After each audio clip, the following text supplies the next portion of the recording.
কাতলা মাছ ভাজা করব, তেল দিয়ে দিলাম কড়াইতে।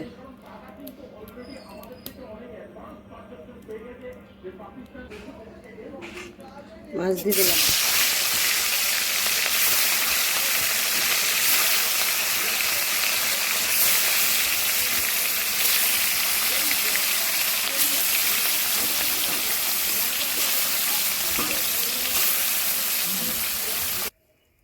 মাছ ভাজা তেলের ভিতরে জিরে, তেজপাতা, শুকনো লঙ্কা ফোড়নে দিলাম।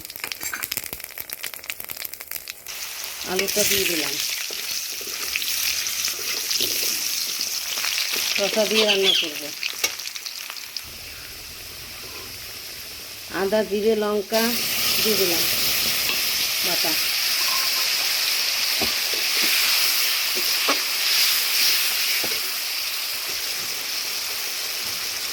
হলুদ দিয়ে দেবো।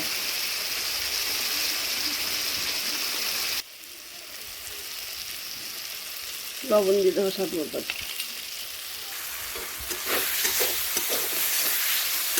ঝোলের জন্য জল দিয়ে দেবো।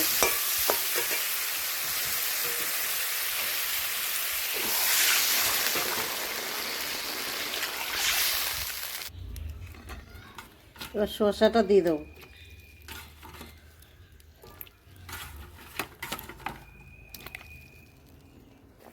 মাছটা দিয়ে দেবো, সব সিদ্ধ হয়ে গেছে।